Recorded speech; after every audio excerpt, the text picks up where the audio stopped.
This segment of the Bass Kayak and Beers podcast is supported in part by Douglas Outdoors, serious rods for serious anglers. Go to douglasoutdoors.com and check out their new lineup of Era rods that retail under $100. Norsk Lithium, the lithium battery that you need is just a click away. Go to norsklithium.com and check out some of the lightest lithium batteries in the market with the best warranty in the business. Mariner Sales, located in the heart of the DFW Metroplex, Mariner Sales has the largest inventory of kayak and kayak accessories in North Texas. You can also shop online at marinersales.com.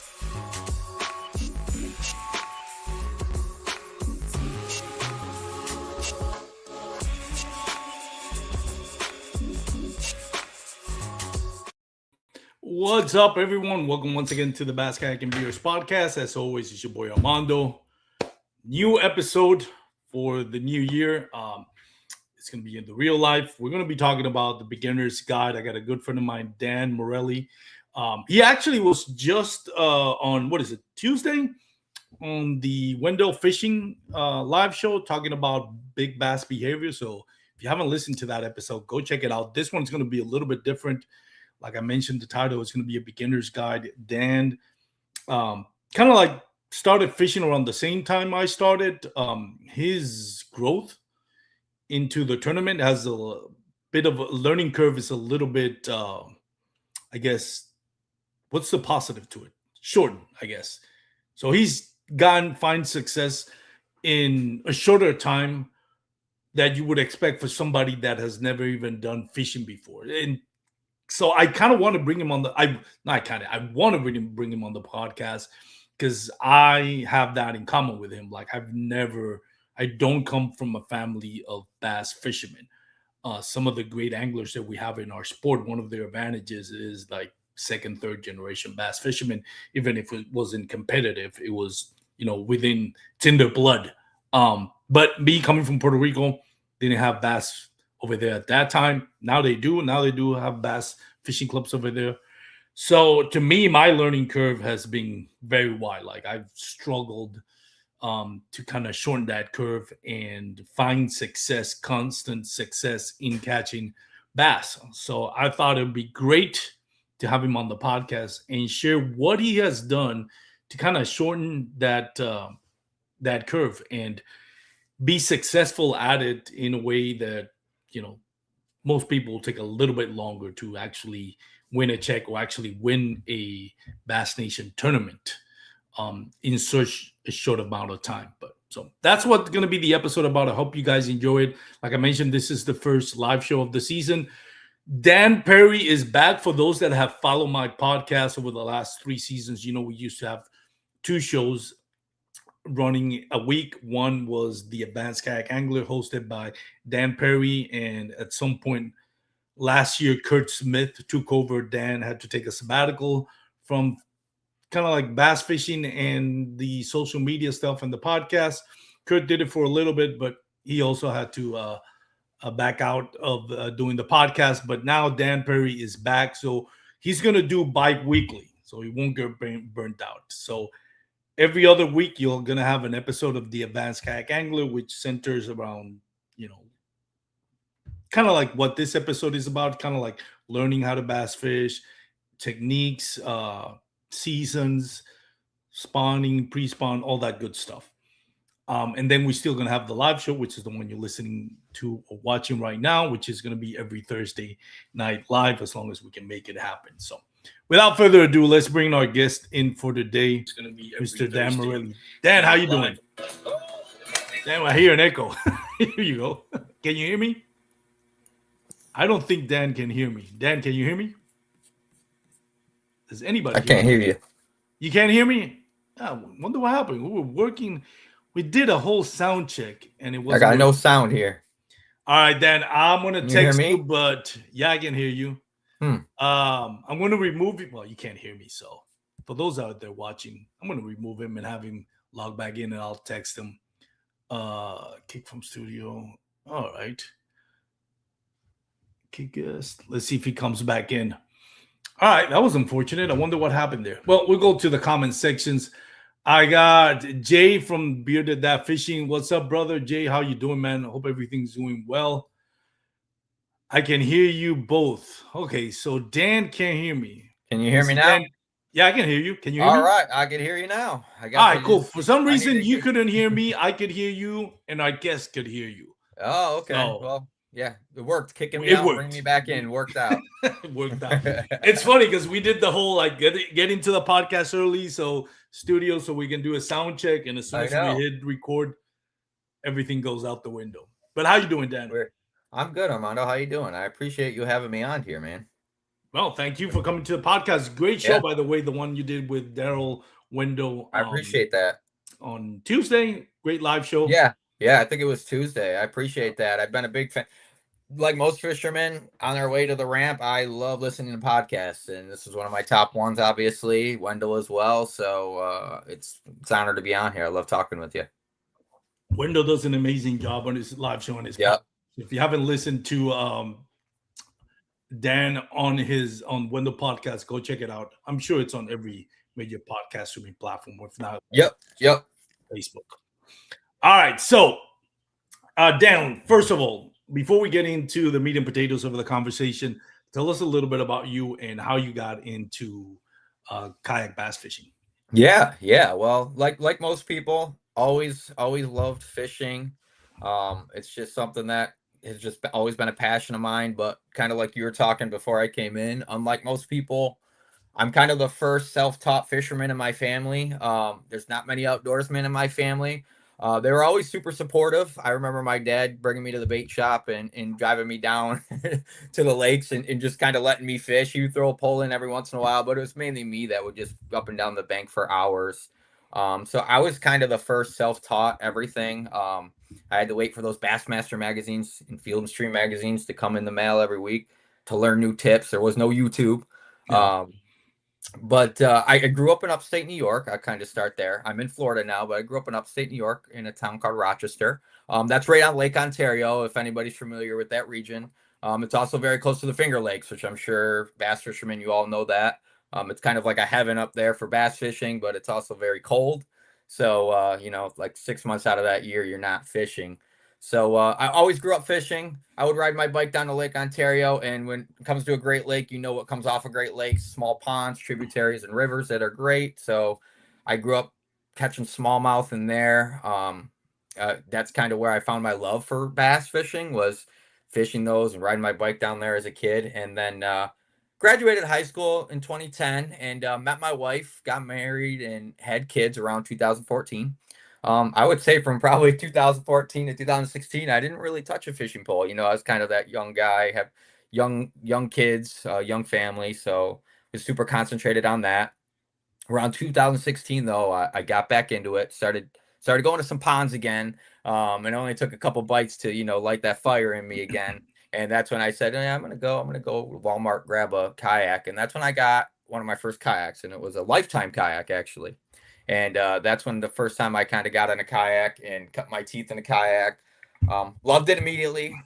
And then like a lot of people, I kind of wanted to graduate a little bigger. So I kind of bit off more than I could chew and went and bought a bass boat after that. Well, again, like I told you, I'm self-taught. So, backing up a big bass tracker at a boat ramp when you've never done it before, or never towed a trailer before, was a feat, and it was hard, and it was uncomfortable. You'd be out there fishing and thinking about getting back to the ramp and hoping I could get it on the trailer okay. So I would end up throwing that Lifetime in the back of the truck and using it more than my bass boat. I would catch more fish on the Pelican. Or the Lifetime. I felt like I was closer to the water with the kayak. So I ended up getting rid of the bass boat.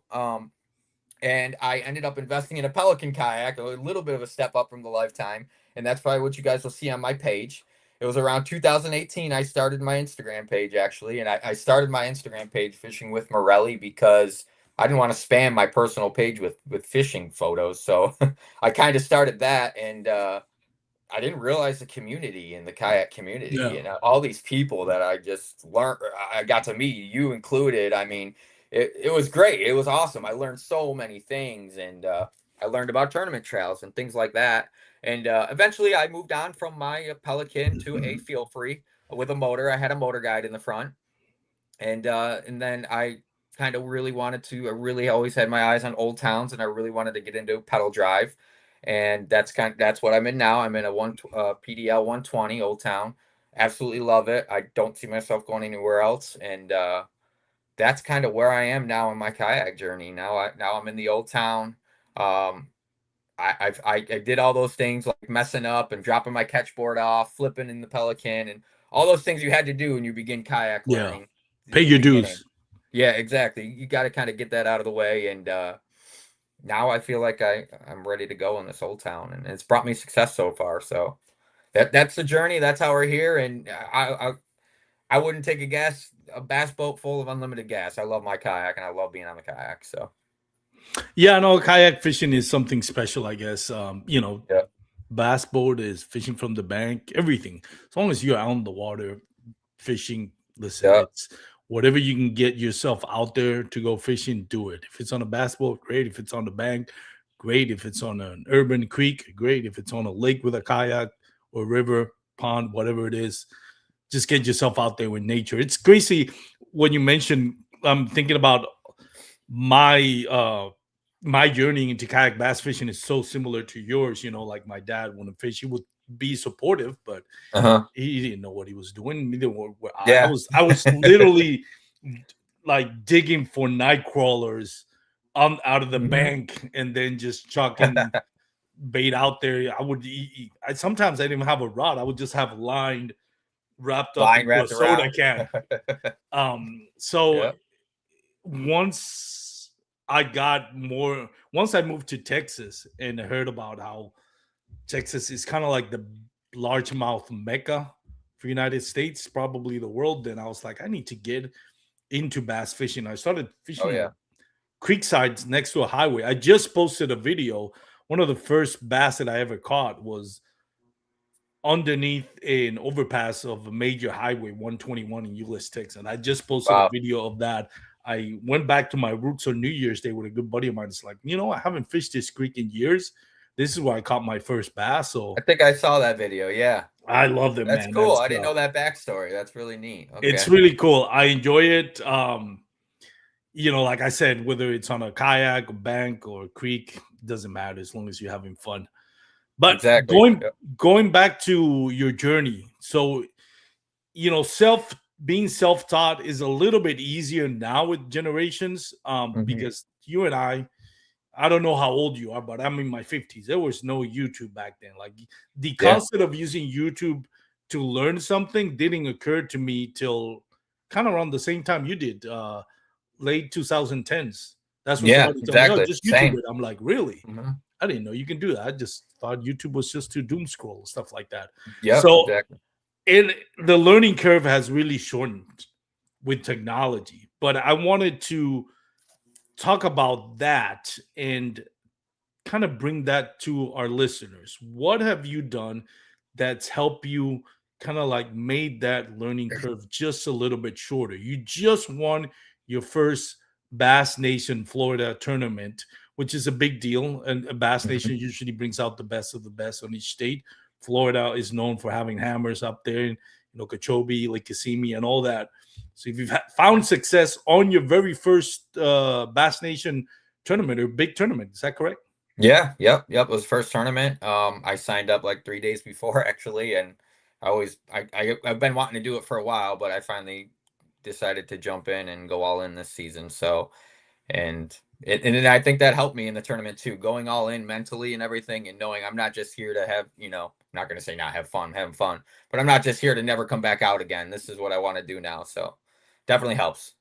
So from the first time you got into your Pelican and started catching bass to the point where you won your first tournament, which is your very first tournament bass, at least national, not national, but big local Yeah. or state trail. Take us through that journey. What helped you go from point A to point B in a shorter span than most people? I will say it's a lot of trial and error, and it's putting a lot of time into the water. That's just something you can't do. We can all search as much as we want on the internet. and do whatever we want, but we'll never replace time on the water and putting in the work. And I think I did that a lot, and I did that back in the day, back in the Pelican days, when you guys remember me talking about that, in the Feel Free days. That's when I really put in that work, and I did the trial error. Like I said, I went out there, I brought too many rods, figured out that's too many rods. I threw baits that didn't work in certain areas.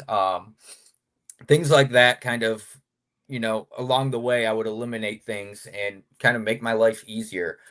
You start realizing too that when you go out there and you catch fish on certain things, I'm not saying hinder your tool belt, but I'm saying if you're going to go into a tournament, don't throw things that you don't catch stuff with on a fun fishing day.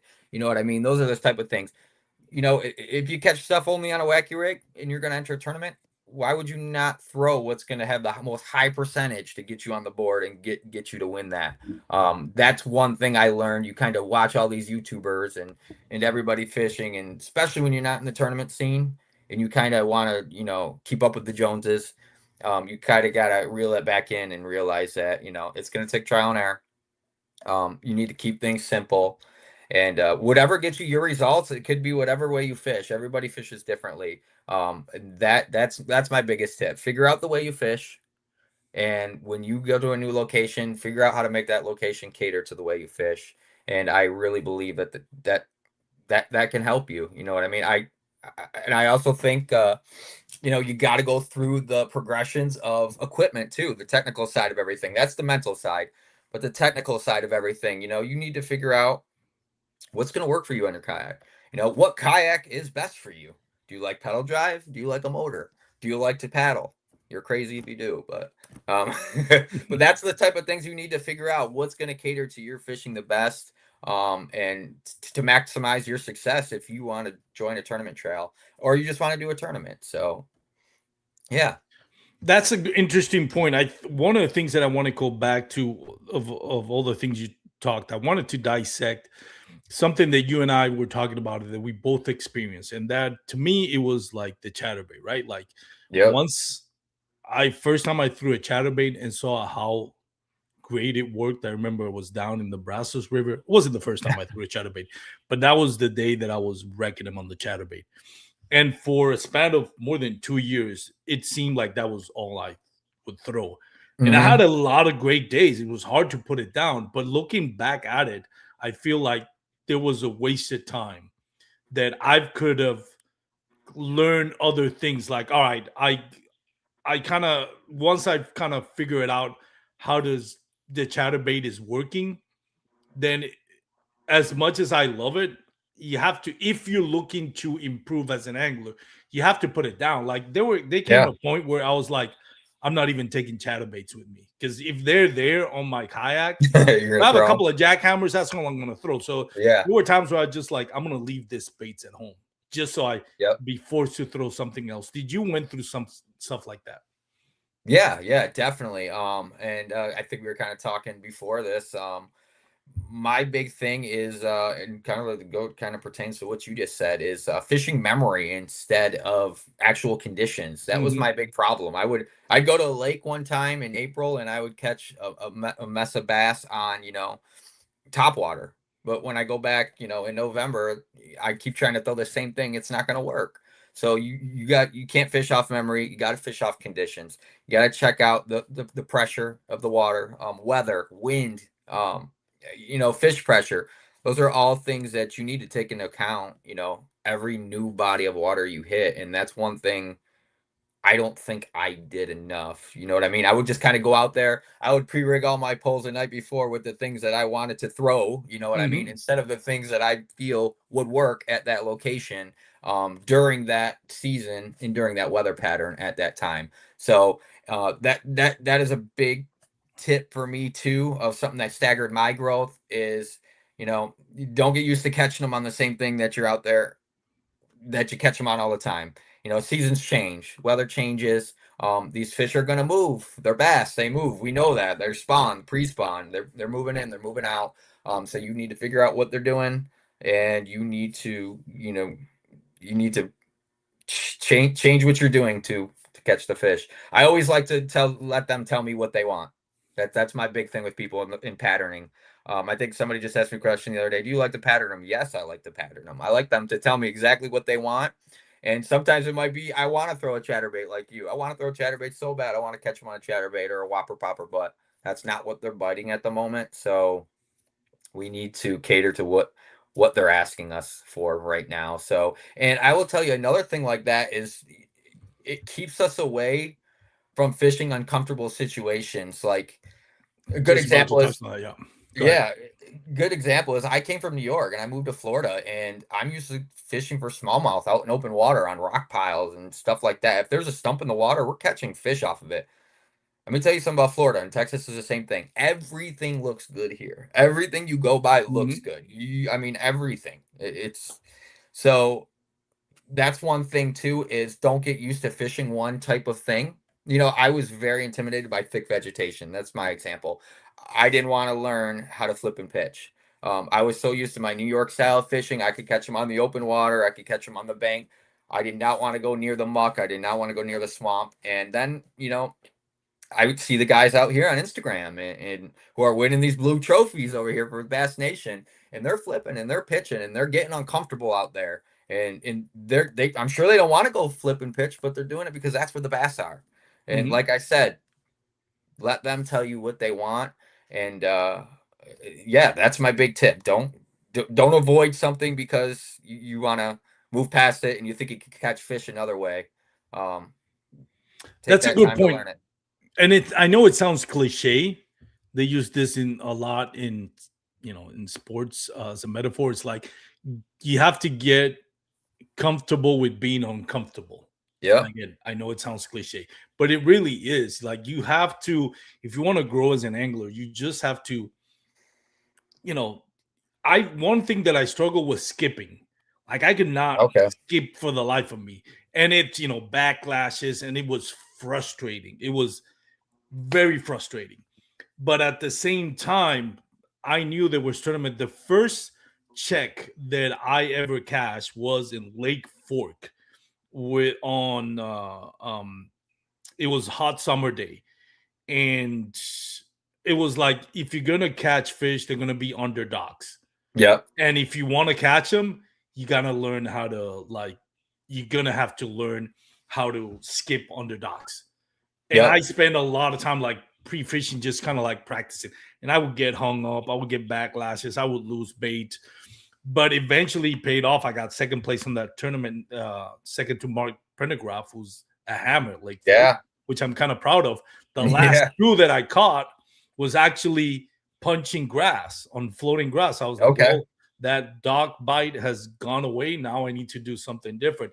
And is that it takes time to kind of like break out from what is your strong suit, and That's try to exactly do it. something that you're not proficient at, but that's what the bass want to eat. Like that's where the bass are. That's how they're biting. Like, yes, when you're throwing a chatterbait and you're getting 100 inches on the chatterbait, pretty much there's going to be 10 or 20 people at that tournament doing the same thing. And it's when Yep. when the bite gets hard, you get that extra pressure and switching to a Senko. Well, I hear a lot of anglers saying, I'm a power fisherman.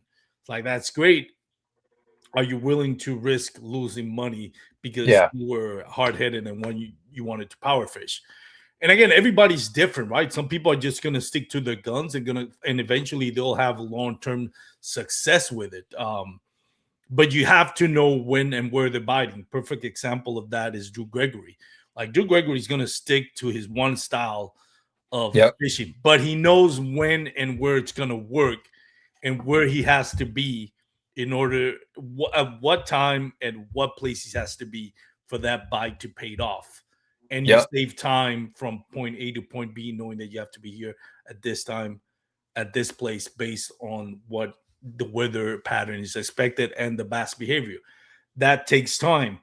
And I think Yep. what you touched on it too was when you go, I've done this and you can elaborate on this. Like I'll go to a spot, I catch three decent bass, like an 18 incher, 17 incher, 15 incher. And all of a sudden I think that's a base spot and I can go to a tournament and win any tournament. That reality is whoever's winning a tournament is catching, for the most part, depending on where you live. But for example, Texas and Florida is going to be 22, 20s, Yep. 19, high 18s, low 20s size bass. You Yep. know, if you're catching you're catching 10 bass and they're all around 15 inches, you're not going to win a tournament. Nope. Most lakes. You got to have those kickers. Yep. Got to. And Yep. go ahead. I'm sorry. And that's exactly what you just said. It's so true. And that's another thing where you ask, like, what are some things that I may have done to help me is, you know, I'm a big advocate for, I like to learn new things. And now I did say, don't throw things you're uncomfortable with during a tournament, but if it's something you want to get comfortable with, do those on the days of your fun fishing. I have a lake over here that I call it my practice lake because there's so many fish in there. It's a small lake. The bass aren't huge, but you know what? I try different techniques there, and it helps me learn those techniques. Like for instance, I was not drop shot. I threw like crazy in New York, of course, but I come down here, it's just so vegetated. I didn't realize, you know, how deadly it really is, and I kind of had to brush up my skills a little bit on that. So, you know, I went out there. I brought one pole. It was my drop shot pole. That's what I was learning how to fish with that day. I was setting the hook on fish. I was working on that, and I did it with the chatterbait as well. I was new to the chatterbait. I locked that in my hand, and I learned how to use it. And that's one thing that I could tell people to get some confidence up. Leave the other poles at home. Bring what you have trouble with, and learn how to use it. So that's the best thing you can do. And you know, it's same thing with like, you know, water. Like you know what I mean? Like if you got a favorite body of water, go and practice there. If you know how things go and the fish are moving there rather than other places, go practice there and get it all under your belt there. So when you're ready and you go to these trails, you know, you're ready to go. So yeah, confidence is big. That's a good point when we talk about getting, you know, on a tournament. Like, you don't want to be like, well, I got to start learning how to skip, Yeah, underdog. exactly. You don't do it on the tournament. Not day. that You day. do it Yeah, before exactly. that. That's what we're talking about, practice. Once you're on a tournament and you're struggling, just go with what you feel strong with. But that's what we were talking about is like, for those out there that are listening and watching, is like before you get to that level when you're actually taking part of tournaments. Exactly. And another thing too is, like you said, get used to the uncomfortable. If it's windy out one day and you're thinking about, you know, wrapping it up for the day, it's 1 o'clock and the wind's really coming in and it's pushing, but you got in your head, and I used to do this, you know, I want a tournament fish. You know, some of these tournaments, it's going to get really windy out there. These elements are not going to be favorable. It's not going to be beautiful sunshine skies. So I better get used to being uncomfortable. I better get used to catching the fish and these type of elements. So when tournament day comes and it's rainy and it's windy, I'm going to be ready because I took that day to stay out there in the crappy conditions to learn how to do it. So that's another thing. Try to go out on windy days, go out on those days that are uncomfortable, learn how to position that kayak, and use it to your advantage. Because when that tournament day comes and it's rainy and it's windy and everybody else is, you know, blowing to the bank or having a hard time, you might remember that one key thing that can change it for you. So, And that's a good point. I wanted to touch on that, like weather pressure. I think that was eye-opening for me once I figured out weather pressure. I can tell you tournaments where I was you think it's going to be beautiful every tournament. Yeah, I remember a tournament. I was pre-fishing for a tournament, and the temper. It was like the atmospheric temperature had dropped. Right, it was not pressured. There was overcast skies. Well, weather had cooled a little bit, and I was catching like big bass on top water, like inches from the bank. Tournament day was hot, muggy, not a cloud in the sky, and atmospheric temperature was all-time high. And the guy that won the tournament actually caught the same type of fish in the same area that I was fishing, but he was 10 feet off like 20 or 30 feet off the bank, would suspended bass in 10 feet deep, throwing something a little bit slower. So you have to learn how to use atmospheric temperature. Now, I'll ask you this, Dan. When did you realize the what you know the pressure, the barometric pressure, I should say. I keep Yep. mixing the words, but barometric temperature played a part in your game, and how did you adjust to it? I think a big thing is with the pressure is I'm going to talk about cold fronts. Down here in Florida, one thing we're known for is when those cold fronts come in, gets really tough, and Hmm. that bite gets really hard. And that's another thing is if you could force yourself out at times like that, because again, you don't know if your tournament's going to be on a cold front coming in. Get used to that uncomfortable getting out there and figuring out how to catch them. But one thing I really notice is it gets really tough to catch them when those cold fronts come in. And then when that pressure kind of drops and that cold front's moving out and the warm front's kind of moving in is when I really find the best fishing here in Yeah. Florida anyways. I would say a lot around the country is most similar with that. Once that warm front comes in after a big cold front, it's the bite really picks up. So that's where I really notice it. That's where I really pay attention to it. Again, another thing for beginners, if you're looking for to get out there on a kayak or a tournament scene, your phone is your life with your weather app. Learn not only to look at the wind and the rain and the sun, but like Armando just said, look at that barometric pressure. Like you know what that is. So So yeah. when so for you, when you see that barometric pressure go up, how do you um adapt to it in fishing? Um, well, I know that they're going to be a little more tight-lipped. Mhm. So I know I'm moving a little slower. I know I'm moving a little deeper. I know they're not going to be up on the shore. Um, they're probably not going to be chasing. So the way I change it is I kind of go a little slow, and I'm going to go back to what I said before. I don't mean to sound like a broken record, but I'm going to kind of let them tell me what they want. So I'm going to kind of move offshore a little bit. Instead of what I like to do too, when it comes to that pressure, is I like to start away from that shore and then make my way up slowly to Mhm. try to figure them out. So that is one technique I like to use for that to figure out where they're positioning because of that pressure. So that's always seemed to work for me. Sometimes I'll get all the way to the shore, sometimes I'll be far away, and that's a spot I never would have stopped and fished at, because I'm usually like a lot of us kayakers, we kind of go right to the shore for the most part. So yeah, And when you notice the opposite of that barometric pressure, what would you just talk about going up, right?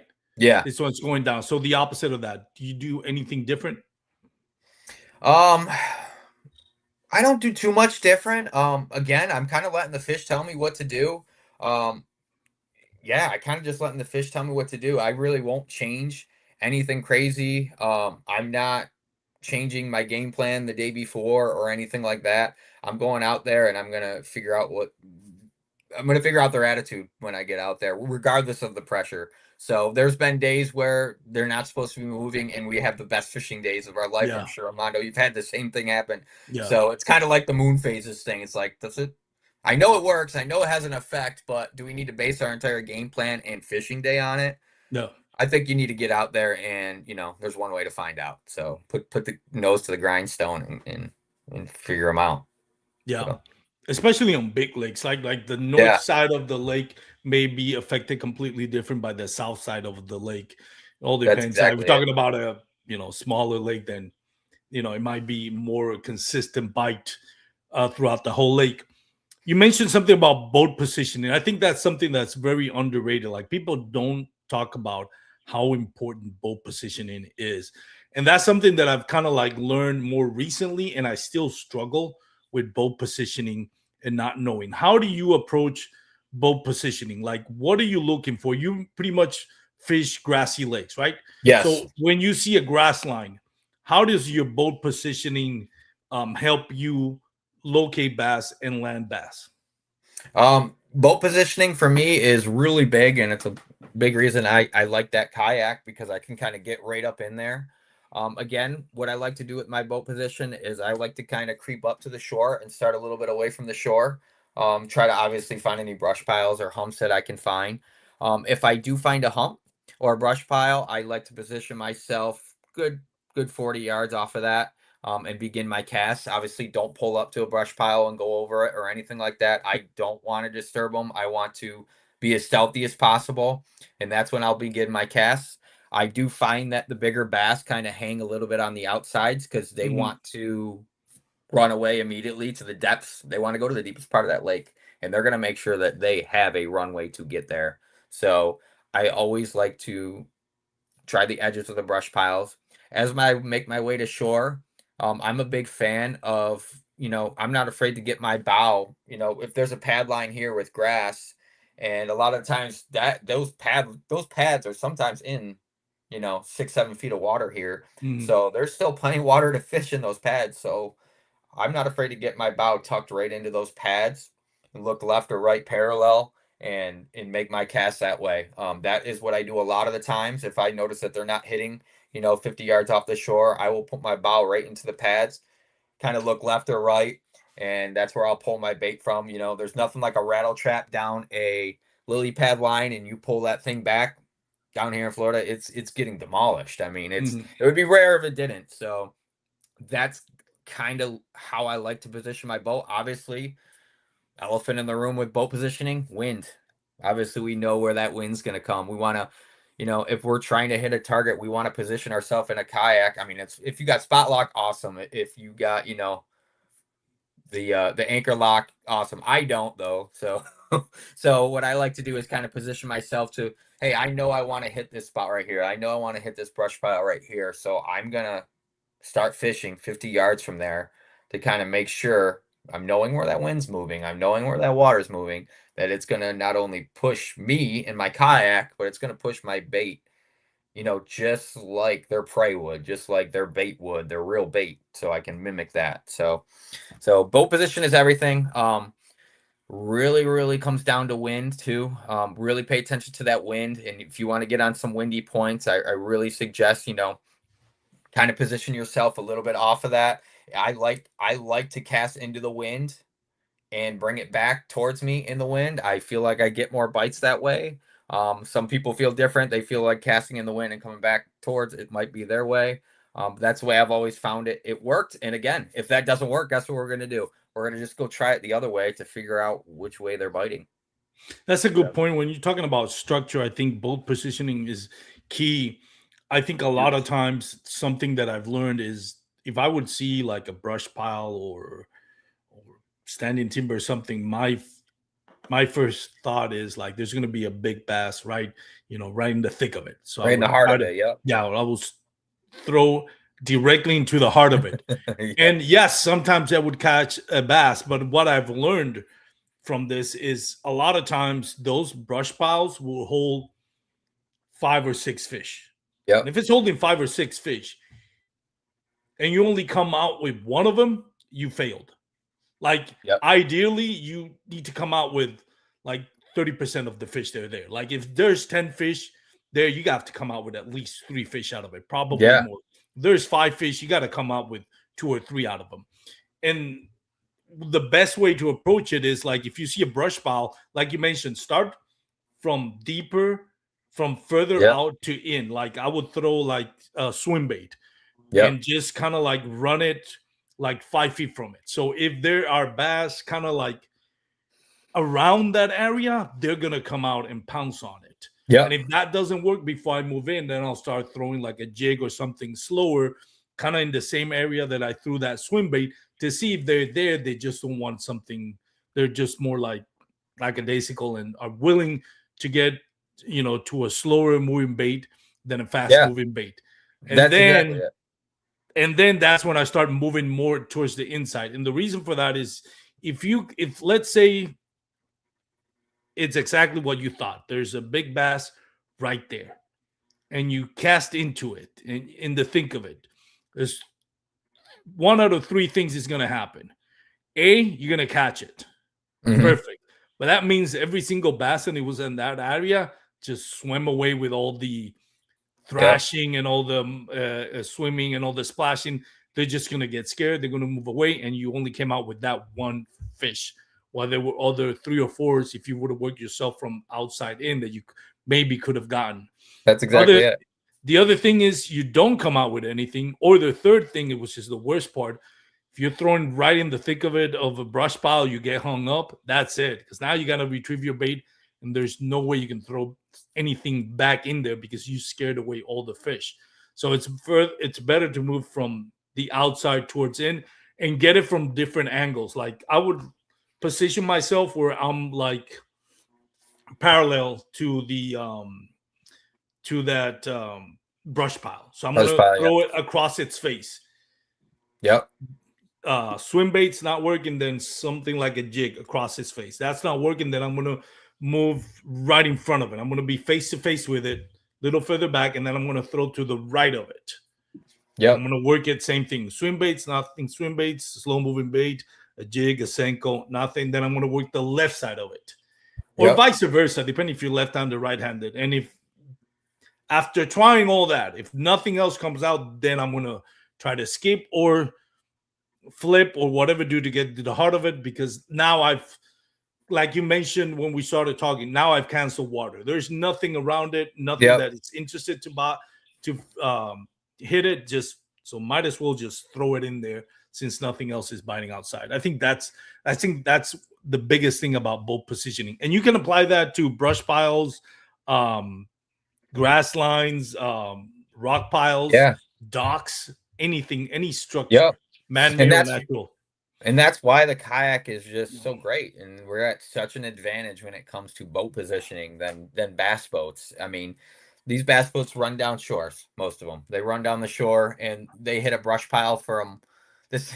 You'll have 20 bass boats hit a brush pile, fallen log at the same angle all day, all weekend, and then you can get a kayak and you can really tuck yourself in, like you just said, and you can cast at an angle that bass has not seen that bait come yet. They're all casting straight at this brush pile or this fallen log.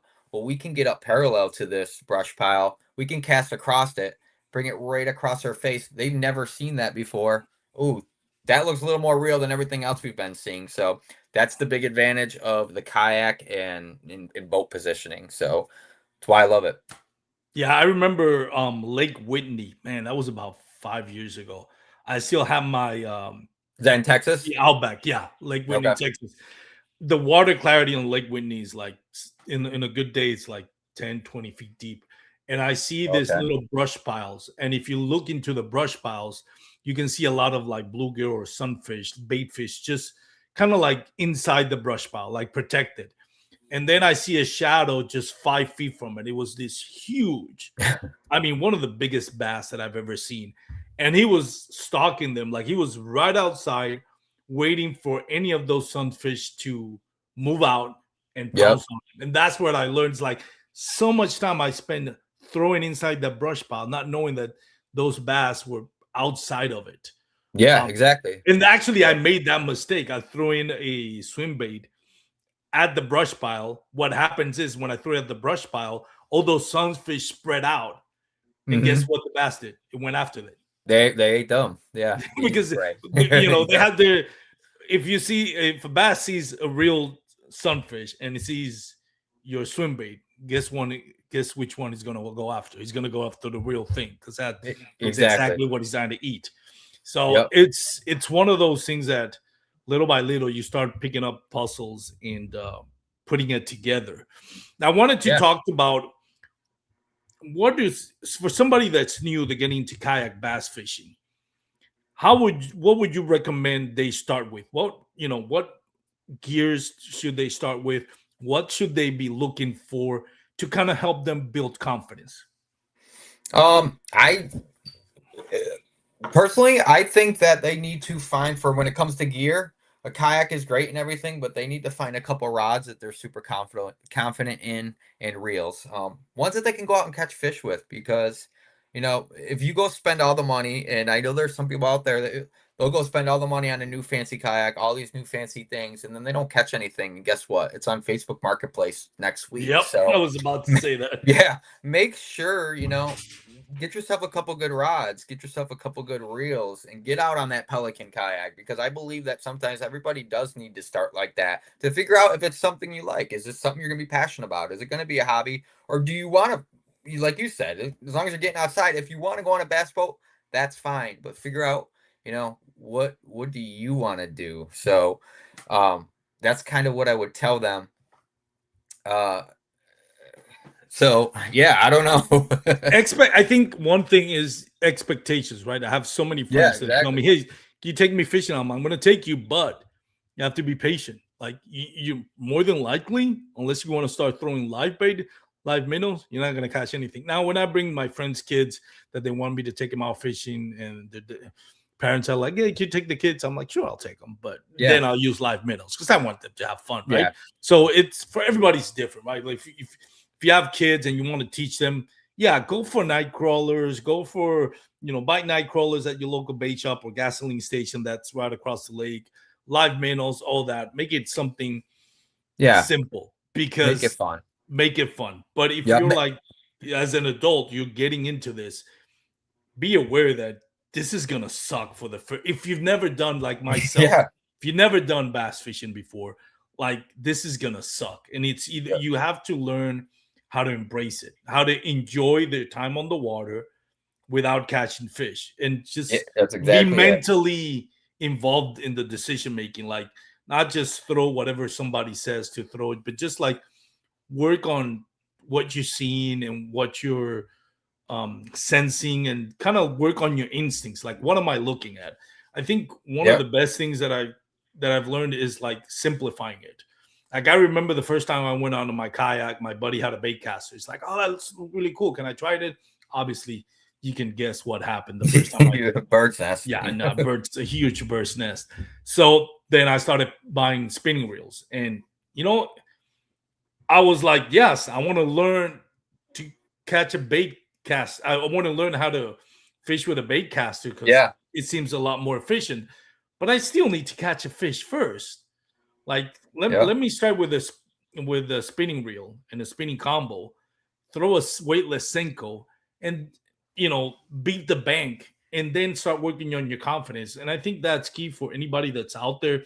Listen, if you've never done this before, don't buy a bait caster, a $500 combo, because you're gonna waste money. Go to Walmart, get a spinning combo for less than $100, which includes a rod and a reel.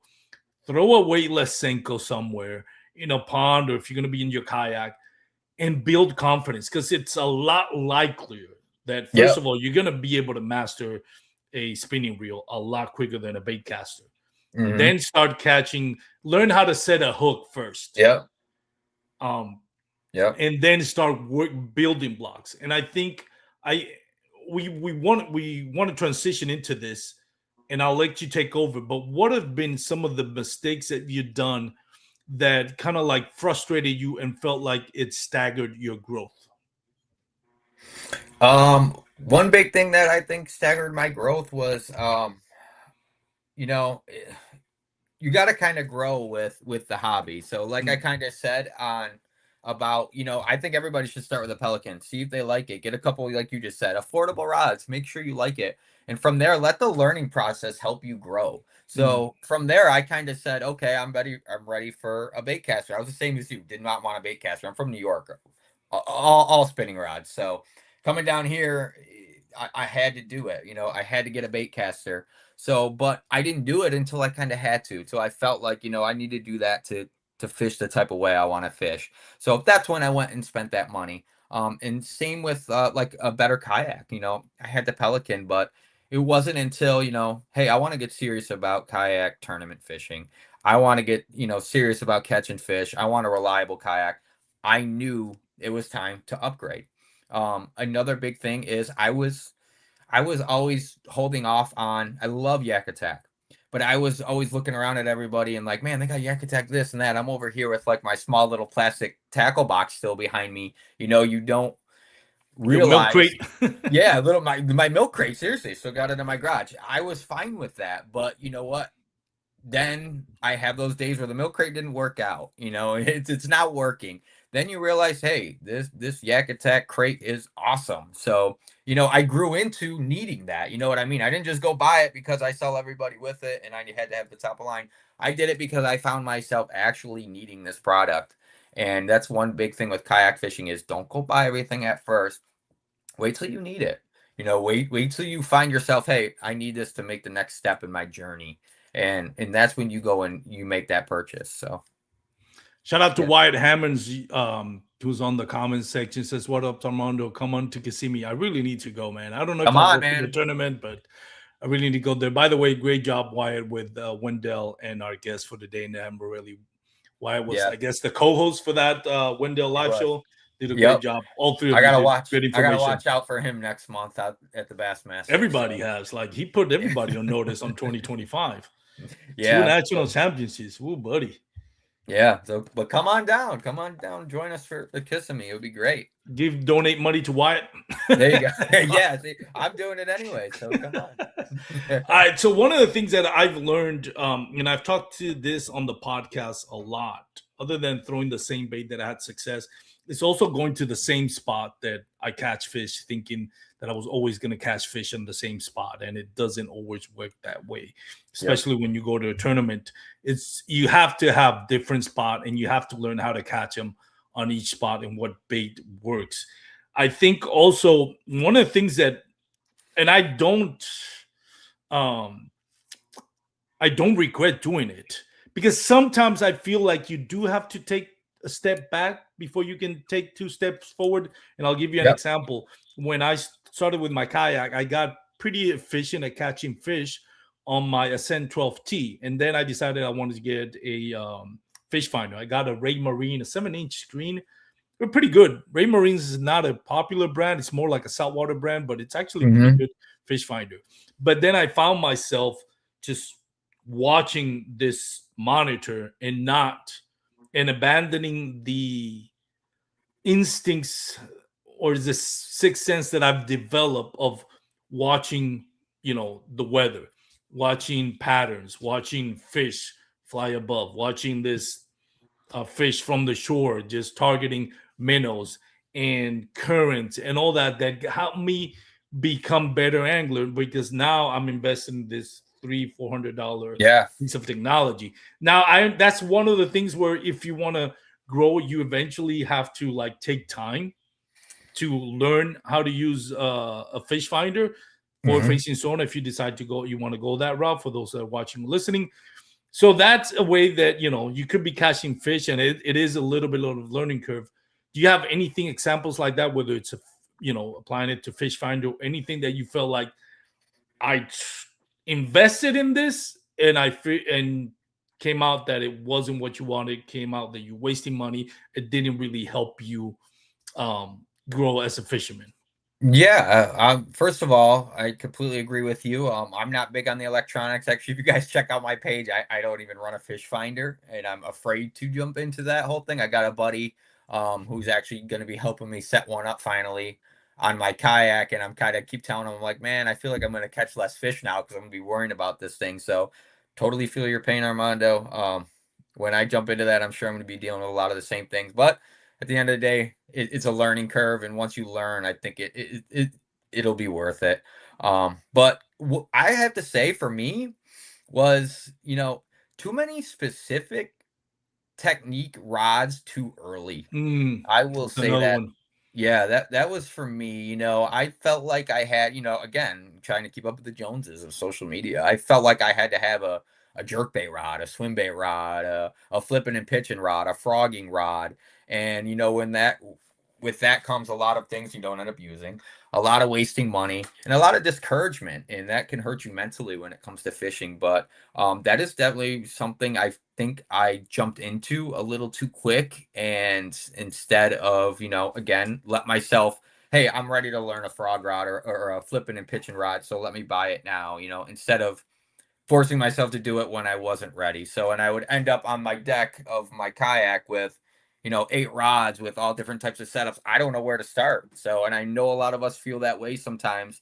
And I think we overwhelm ourselves. It really spreads our learning too thin. So, and it confuses the mastery. Yeah.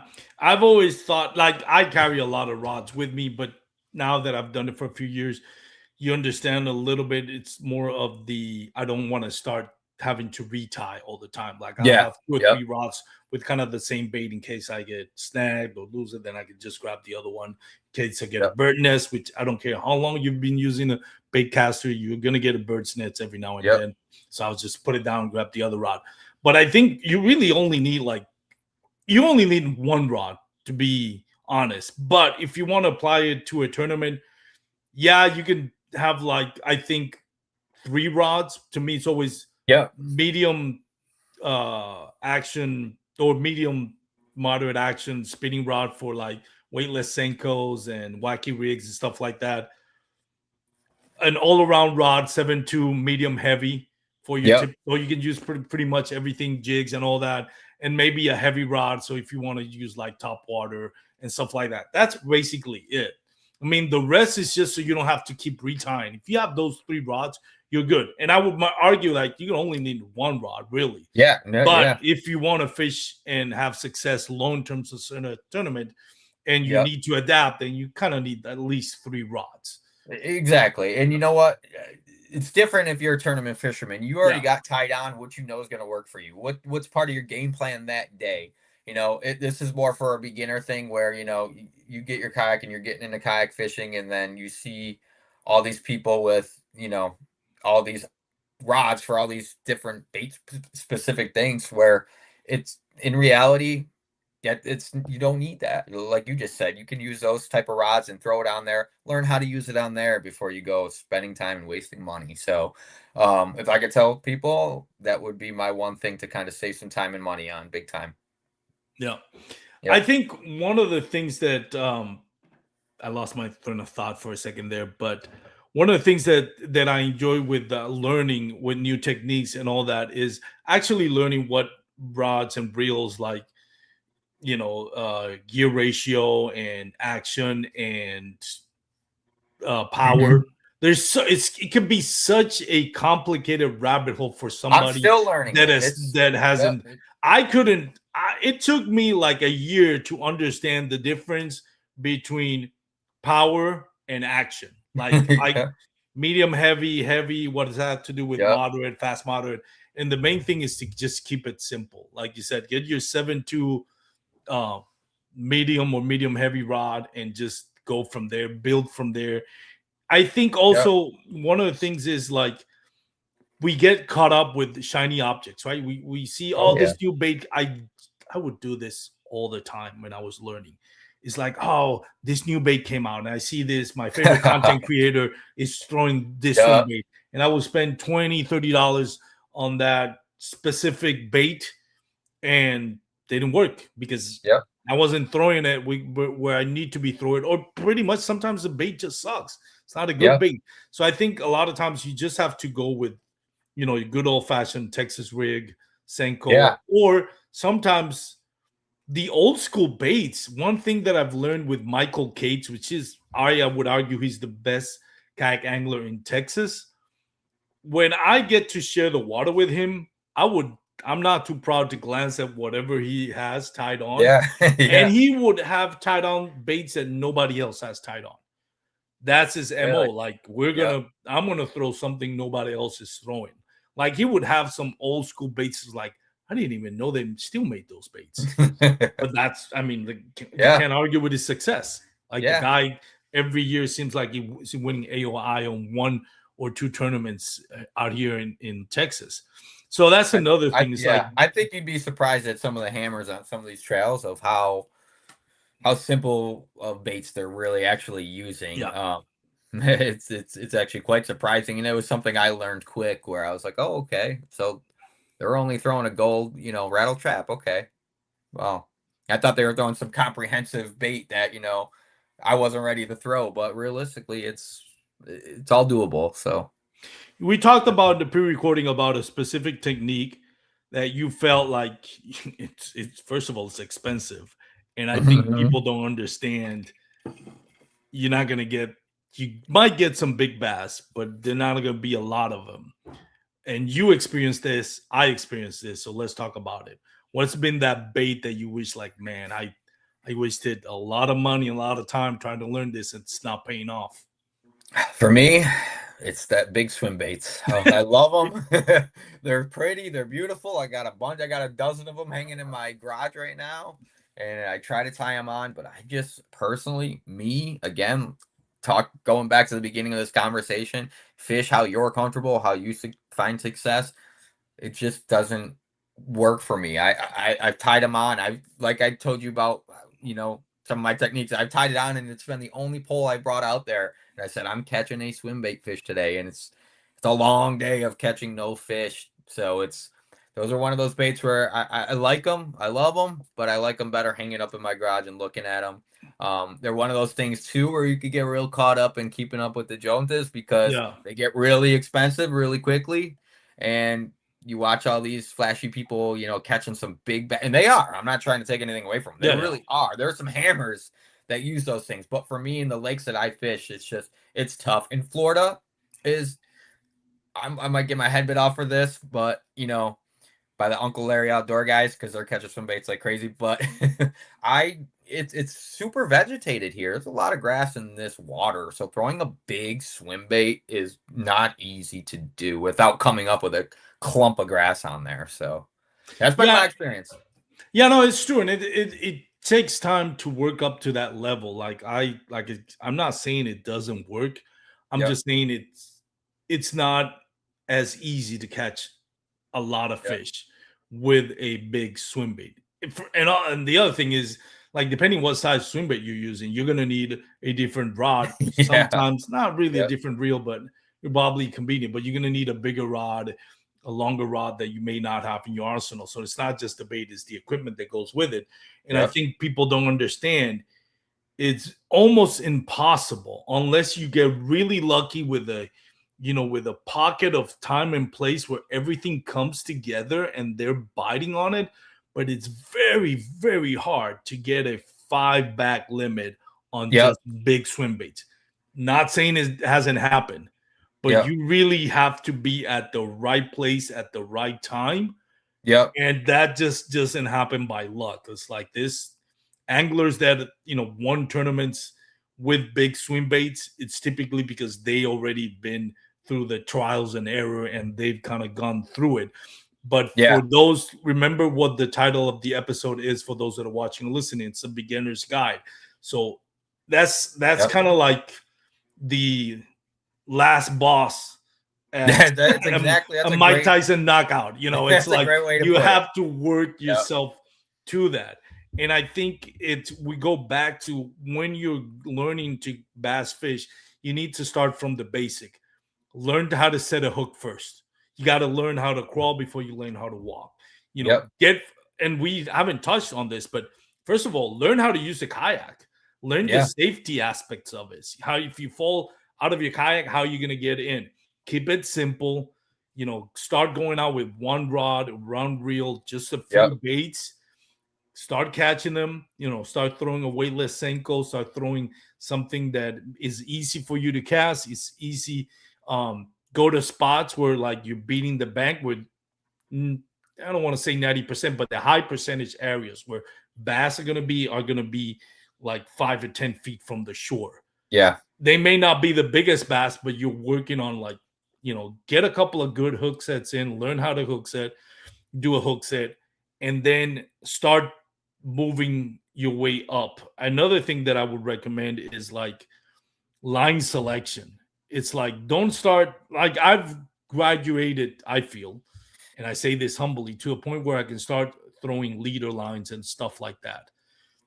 If you want to complicate yourself with, polymer knot or cinch knot and then Alberto knot and FG knot, complicated things too much. It's like, throw out a monofilament, which is the cheapest line you can, out of the three. I'm not saying buy the cheap brand, but I'm saying out of mono, fluoro, and braid, probably mono, I think, is the cheapest one. And start practicing on that. Start getting used to casting and then move on. Now, if you're throwing a spinning reel, then you really have to use braid. You can't use mono or fluoro on a spinning reel. I wouldn't recommend it.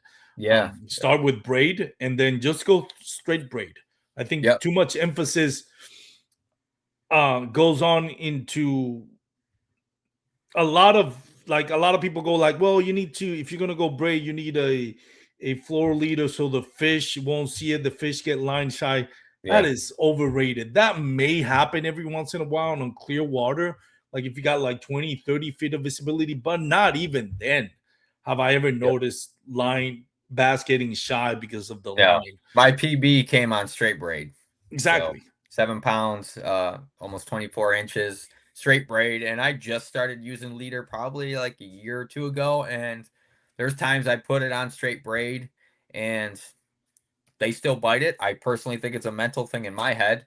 So yeah, like you just said, it's don't overcomplicate it with the leaders and the line size. Actually, I was just talking to my buddy. I'm sure a lot of people know Chris Mitchell. He's a hammer. He's super successful fisherman down here in Bass Nation. He was saying I tie everything straight braid, and the proof's in the pudding with him. I mean, he's got successful results. So that just shows you that you don't need to go again spending that money and that time on certain things if you're not ready for it. So and it's going to help you. Braid, that's another thing that people don't talk about. Braid is going to help you because the line has no give. Like fluoro has a lot of give on it. Mono has a lot of give on it. And if you don't even know how to set the hook, like really set the hook hard on your kayak, because it's not the same as fishing out of a bank or a boat. And I've said this on the podcast many times, but you set the hook on a bank, that bass, I don't care how big it is, not going to drag you. Mm-hmm. But if you're on a 10-foot Pelican, you set the hook. The first time that I ever hooked into a bass, it was on a Pelican. A friend of mine gave it to me. We went down to Grapevine Lake. I didn't set the hook properly. That thing, the hook didn't even penetrate the mouth. He was just holding on to it and took me for a sleigh ride until finally he just opened his mouth and let it go. So it's one of those things was like braid is going to help you with that because it has no give. So if your hook sets are mid, at least you're giving yourself a little bit more of a chance where you're having a line that has no give in it. Yeah, exactly. And you're probably going to get stuck a lot if you're a beginner. So braid, you'll get it out. You'll get it out a little easier. That's true. That is true. There's so many stuff that I think you learn that I always other things that I've learned over time is like stop moving when you're casting. Yeah, I get, and again, this is for beginners. Like I see a lot of guys just kind of like casting and roll casting, and it's great. It works great for them because they already know if they get a bite, they're gonna set the hook really hard. But again, if you're a beginner, go to the, move from one spot to another, and when you get to the spot you're gonna cast, stop. Make sure if you're on a pedal or motor that your kayak is on a complete stop before you start casting, because I think people forget when you are moving to where your bait is and you get a bite and you set the hook, you and the fish are converging into the same spot. So whatever hook set you do is going to be very limited because the fish is coming to you, you're going towards the fish, so the hook set gets minimized. Definitely, That's another thing that I think as a beginner you should understand. Is like go to one spot, fan cast it, break it down, fan cast it, didn't catch anything, move further up, fan cast again, and keep doing that until you start figuring out. Dan, I wanted to ask you before I let you go, what mental notes do you take? Like, for example, when you started fishing and you noticed you could catch fish, what would go into your memory bank as far as what worked? What would be the first thing you would notice? Was it weather patterns? Like, okay, I caught this fish. Was it the location? Was it the weather pattern? Was it the bait? What did you put on your mental bank to remind you that why this bait worked at this point in time? I would say it would be because of the seasonal pattern. Whether they'd be in spawn, not or post spawn, that would kind of do it for me. So I want to kind of tell you about an example of just at that Bass Nation one. One good example is, I found most of my big keeper fish off of one dock. So I kind of kept my technique simple, and I hit that dock for a little bit, and then I would give it some time, a reset. I think I heard you guys talking about it a couple episodes ago. Almost giving these structures a little bit of a reset, and then coming back through and fishing it, and they would kind of reset with bigger fish, and they'd get more fish coming back to that structure that you'd be able to catch. And I mean, that's how I got that blue trip. That's exactly what happened. Is I caught a couple off that dock. I moved down for 20-30 minutes, and then I came back and they repositioned onto that dock. So the first thing I'm looking for is the seasonal pattern. Where are these fish going to be? And then obviously, like you said, the weather pattern. Where's that wind blowing? Where's the wind blowing bank? That's one of my first things that I'm going to hit as well when I get on the water. But I will say one of the first things that I do is I'm looking at the contour. I'm studying the days before, and I'm hitting anywhere where I have any type of points or drop offs or something like that. So I would say when I set up my game plan, when I get on the water, the first thing I'm doing to try to find the fish is I'm almost going after what's under the surface, if that makes sense. I'm going after the shells. I want to know what the depth is, and stuff like that. That's where I'm starting. That's a good point. I think sometimes when I started, I wish I would have paid more attention to other than, oh, I caught it with this bait at this pond. Because that's the first thing that comes to your mind. Oh, I caught him with a chatterbait. I caught him right there on that little, lay down. Perfect. That's good information. But I think for those that are, again, learning, you have to try to get as much information as you can. When you threw it, what color chatterbait were you using? Or any, I just chatterbait, but any bait. What's the color pattern of your bait? How fast were you moving it? That's exactly it. Yep. What was the weather temperature? What was the water temperature? What was the season? What was the barometric pressure? And I think like if you're new, you have to take the time to kind of like learn that. All right, I caught it, stop, pause, and try to, if you can write it down, or at least I use my phone as a memo. I use it for work too. When I do home inspections, when I get to a house that has a lot of problems, then I have to remember, oh my God, this has here, water stains on this side. Then I have to go, it's like, hey, the bedroom on the front right side of the house, so water stain on the top right corner of the house, make sure I write in the report. So when you're out there fishing, do the same thing. You can grab your phone, get a memo, take a couple of seconds. It's like, hey, it's 2 o'clock. Weather temperatures are so and so. Overcast skies. I threw a jig. It was this color, and I caught it. 5 feet from this laydown. But put it on your memory bank. Go over it. Listen it. Look for patterns. I think one is, I forgot, Jet. I forgot his last name. I had him on the podcast, and he would, and I see this old school anglers too that do the same thing. They'll have a little notebook. Man. I was just gonna show this. Go ahead. Here, man. I'll let you take over there. You're good. I'll let you take over now. Go ahead. Tell me about that little black book. You just brought that up because any beginner, I love that you're using notes in your phone. I do the same thing, but I also got one of these one year, and I'll still come back from the lake and I'll write down little notes like, hey, today they were biting on this, and this on this lake, on Lake C. And then the next time I go, I'll come and I'll write my notes down. So if I got another tournament or if I want to go to that lake and fish, I kind of just open this book and you can kind of go through it and really look back at your notes. But that is, Armando, that's a great tip for beginners, is take the time to write down what happened when you caught that fish. Were you dead sticking it? Were you reeling it in fast? Were you just sitting there like this? Those are all things that matter throughout that day that, I can't tell you how many days that happened where I'm throwing a fluke. I'm ripping a fluke down the line. Nothing. Throwing a chatterbait down the line. Nothing. But then I throw a nice slow speed worm, and all of a sudden, bam! That they wanted something low, slow, and they're biting on a worm. So, bang! Right there. There's your pattern. And you kind of build off of that. But yeah, these notebooks, I love them. Any notebook will work, but I'm a big writer downer, like you just said. I do like a sales job too, even for stuff around the house for notes. I love making notes. I love coming back to my notes and being able to read them. And that was a big thing I did for fishing, and it was super helpful. So that's a great tip. I'm glad you brought that up. Yeah, I'm glad we talked about it too, because I think that's underrated. I think we don't. Yep. It's old school. People don't think about it. Yeah. And again, I know anglers or people that go out fishing that's like, hey, I'm going to do this like maybe 4 or 5 times a year. I just want to go out and enjoy it. And they're happy with one bite and everything.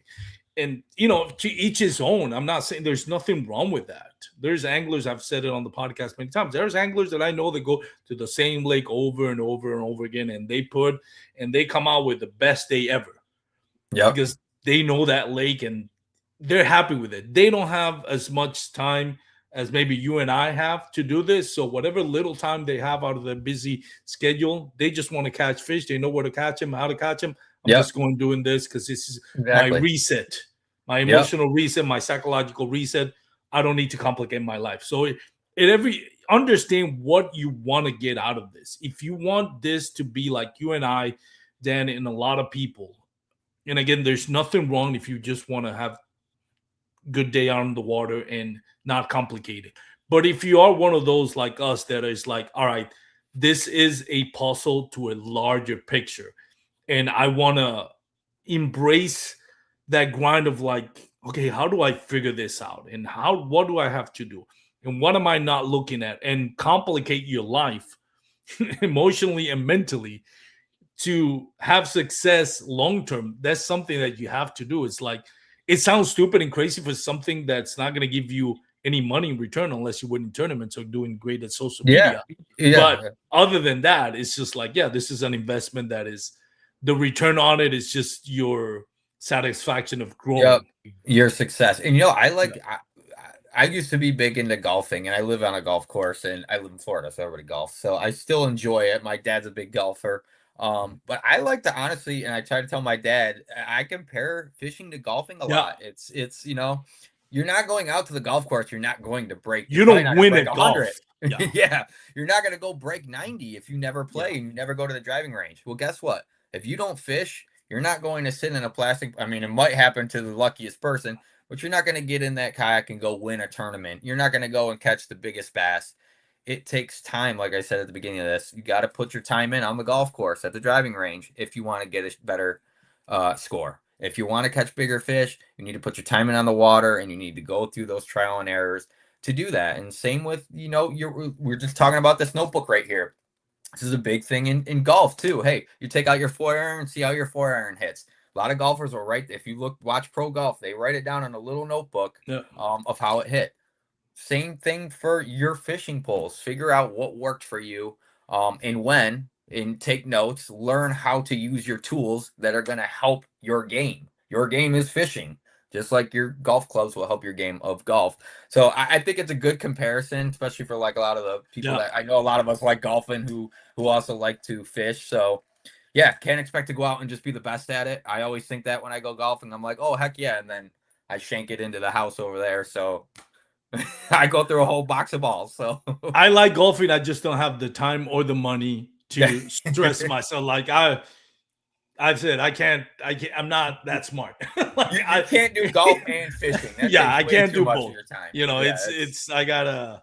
My athletic ability is that of a sea cucumber. So it takes me years to even use a bait caster, much less a 9-iron. But all jokes aside, it's something that if you enjoy it and you want to grow into it, you have to embrace the grind and kind of like have little building blocks and understand there's going to be days where you feel like, oh man, I'm catching 5 fish. And then you're going to go through a stretch when you're not made, 3 or 4 times out in the water, you're not going to catch anything because you're using the same bait and the season has changed. Or the body of water has changed. The water clarity has changed. That's another thing people should take note of. If, on your notes, what was the water clarity on? Your fishing memory instead of the condition. And just remember that quote in your head. That was a big quote that you keep hearing me say it, because it's something that I learned a long time ago is don't fish memory, fish the condition. So it's big. And while I encourage everybody to keep it simple and don't spend too much, but if your budget allows it, or if you already have one, use a GoPro and action camera and try to record yourself. Again, I don't want you to spend too much. If you already, spending way too much on gear and stuff like that, kayak, then don't do it. But if you have the ability, or even borrow it for somebody, get a GoPro, put a little Yakata boomstick, and those are expensive too, or any brand out there, and just record yourself. Because I think a lot of times recording yourself, and we have a seminar coming up at Mariner Sales in February, where we're going to be talking about how the camera can help you see, okay, what your release point on your bait caster, why you're not hitting that spot, and putting a camera behind you to show you how you're casting, your how you're standing, um, your foot positioning, body Yeah. positioning, your balance, all that stuff. If you kind of go over and watch it, you can understand, like, okay, what is it that I'm doing wrong? It helped me a lot for That's a skipping. great point. That's a great point. Yeah, Everything down to the positioning, even down to what you were doing. Like I said, if yeah, you're trying to figure out were you reeling in quick? Were you burning it when you yeah, caught the fish? Or were you reeling it slow? Sometimes we catch a fish and we black out because we're all so excited. You know that. yeah. Like you're like, oh crap, what? I forgot how I just did it. It was just such an exciting catch. You got that GoPro. Look back at it. What were you doing? So that's a great tip and a great point. I have done that myself. Yeah, Yeah. it's a lot of stuff you can do to kind of like help you embrace. And Mhm. I hope all this information has helped everybody that's watching or listening, either on the podcast or YouTube, Facebook, or Instagram, or if you listen to us on our podcast streaming platforms like Spotify, Apple Podcasts, iHeartRadio. I hope this information that both Dan and I have kind of put together to help you out does help you out and you enjoy watching and listening to this. But Dan, before I let you go, because I know I had you over an hour, I want to give you a chance to thank whoever you want to thank, and plug any sponsors if you have any, or any business relations that you want to sponsor. Where can people follow you on social media as well? Awesome. I'm gonna be honest. I have no sponsors right now. Would love some, so I'm open. My DMs are open. But big shout out to Old Town is my number one. I don't work with them yet, but I hope to. They are definitely game changer. I don't think it was an accident when I started winning tournaments when I got the Old Town and going to the pedal drive. I really like that brand, and I plan on using it for a while. But other than that, please, if you want to talk, you got any questions about Florida fishing, beginning kayaker fishing, anything like that, please find me on Instagram. I'm most active on Instagram. I'm on YouTube and TikTok as well, but I'm most active on Instagram with Fishing with Morelli. Please send me a message, anything you want, and I'm happy to help out. And I love learning too. So if you're around the area, you want to get out there, let me know. And I appreciate you having me on, Armando. It's been a great time, and I love this show. So being able to come on here was an honor. No, man, it's an honor to have you on the podcast and really appreciate you taking the time. Um, Huge thank to everybody that watched and commented. Beer Dad Yep. Fishing, Jay, Kevin Nemo, also a great dude. Been sharing the water with him a couple of times. Lake Cotto, great person, great human being. LM Guitar Rock, not sure who that is, but I like their thumbnail, Metallica. Oh, Super Dice, Wyatt Hammonds, George Wheeler, thank you so much for joining us. Remember, you can follow us on social media, Bass Kayak and Beers, YouTube, Facebook, and Instagram. Check out the podcast. If you listen on Spotify or Apple Podcasts, you do have the option of reviewing or giving us 5 stars. So if you want to do that, we will really appreciate it. It does help with the growth of the podcast. So from my behalf and Dan, thank you so much for joining us. appreciate it, guys. Yeah, wear your PFDs, everyone. Yep. Tight lines, guys. Thanks. Tight lines.